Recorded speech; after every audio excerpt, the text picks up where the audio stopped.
इसमें आपको लगा? देखिए, हम जो बीज डाल रहे हैं कितना ऊसर कितना फर्टाइल है इसकी बेहतर समझ तो आप लोगों को होगी।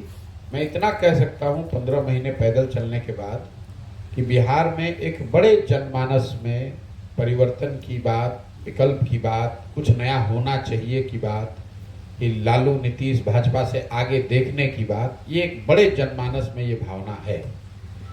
अब वो जनसुराज में उनको रास्ता दिखता है कि वो कुछ कहीं दूसरा रास्ता दिखता है, वो अलग बात है, उस पर बहस हो सकती है। लेकिन इसमें कहीं कोई दो मत नहीं है कि बिहार के गांव गांव में, हर वर्ग में, हर समाज में, हर जाति में, हर संप्रदाय में लोगों के मन में ये बात जरूर है कि बिहार भैया बदलना चाहिए।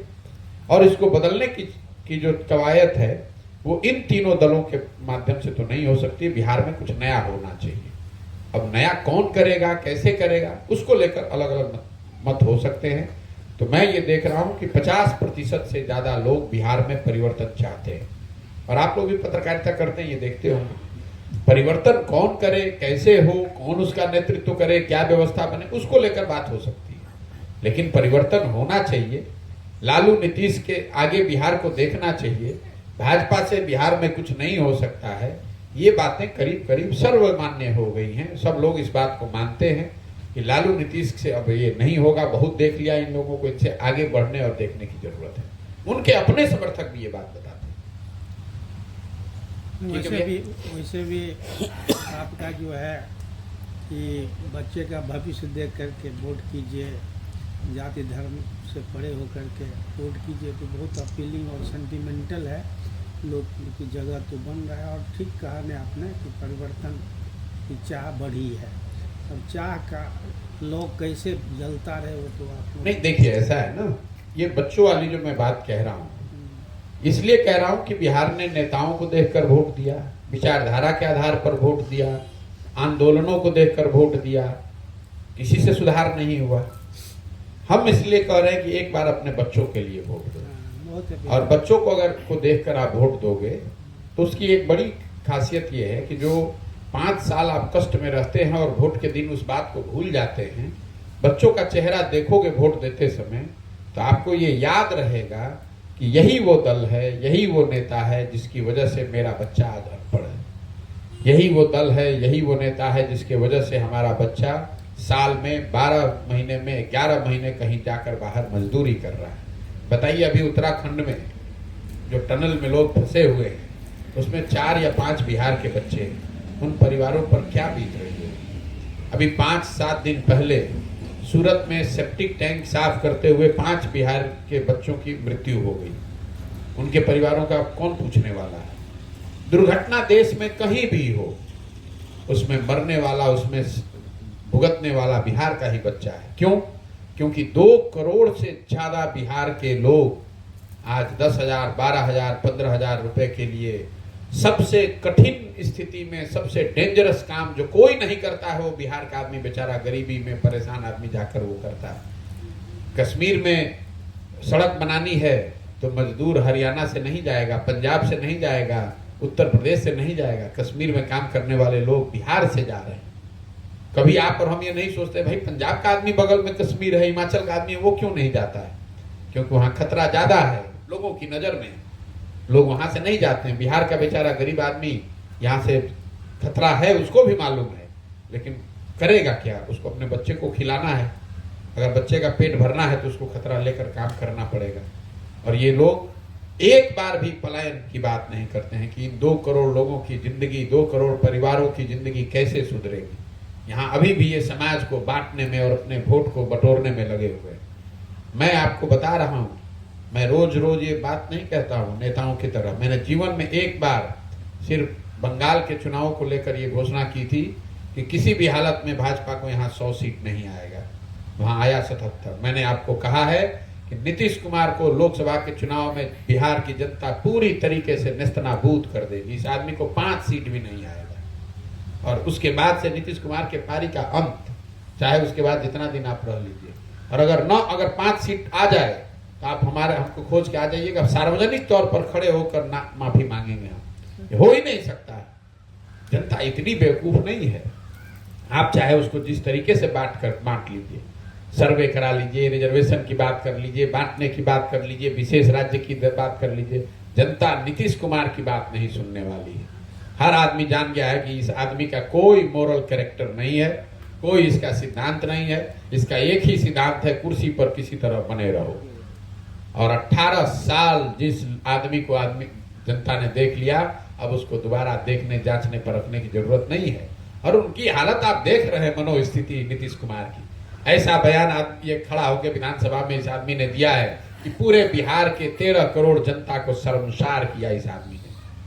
अगर ये आदमी कुर्सी पर बने रहेंगे तो हर दिन आपको, हमको, हमारे बच्चों को शर्मसार होना पड़ेगा। हर दिन आपको, हमको, हमारे बच्चों को भुगतना पड़ेगा।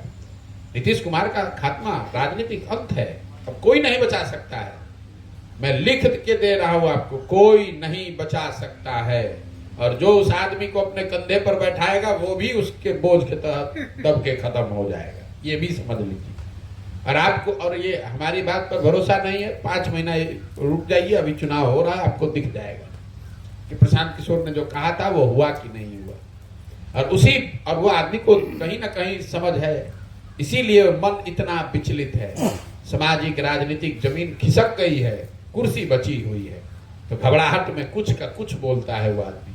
बोलना कुछ शुरू करते हैं, बोल कुछ और जाते हैं। कभी पेट खजुलाते हैं, कभी सर खजुलाते हैं, कभी दाएं बोलते हैं, कभी बाएं बोलते हैं। ये मुख्यमंत्री का तरीका है। इतने बड़े राज्य का मुख्यमंत्री, इतने गौरवशाली इतिहास वाले राज्य का मुख्यमंत्री विधानसभा के पटल पर खड़े होकर इतनी बेहूदी बात कर रहा है, और अगले दिन खड़े होके निर्लज्जता से, उतनी ही निर्लज्जता से कहता है हम अपनी बात वापस ले लेंगे। किसी को दुख लगा तो हम अपनी बात वापस ले लेंगे। हम तो इस पर बात करते ही रहते हैं। जरा बयान सुनिए, जो उन्होंने बयान दिया उससे ज्यादा जो माफी मांगा उसको सुनिए।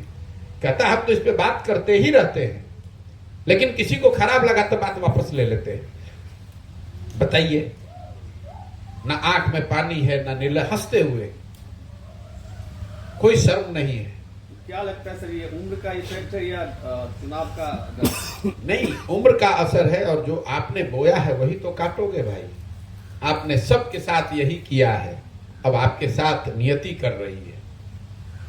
जॉर्ज फर्नांडिस से लेकर आज तक आपने सबको बैठाकर उसका गला काटा है, तो अब नियति आपका काट रही है। और जिस नीतीश कुमार, और आपके मुंह से ही वो कहलवा रही है जिसको कि जीवन, जो आपके लेगेसी को खत्म करेगी। जिस नीतीश कुमार को अपने पढ़े लिखे का गुमान था, उसके राज्य में पढ़ाई लिखाई बर्बाद हो गई। जिस नीतीश कुमार को अपने कानून व्यवस्था का गुमान था, उसी से ऐसा निर्णय नियति ने करा दिया कि जिस जंगल राज को लड़कर वो मुख्यमंत्री बने, उसी जंगल राज को अपने बगल में कंधा पर हाथ डालकर घुमा रहे हैं, कह रहे हैं कि यही देश राज्य का भविष्य है। जिस नीतीश कुमार को अपने शब्दों के चयन पर इतना अभिमान था, उसी के मुंह से ऐसी बातें निकलती है जो हर दिन उसको हास्य का, हंसी का पात्र बनाती है। या आपको क्या लगता है कोई व्यक्ति कर रहा है? अरे ये नियति है। आप अपने चरित्र से ही खत्म होते हैं। जो आपने दूसरों के साथ किया, अब आपके साथ वही नियति कर रही है।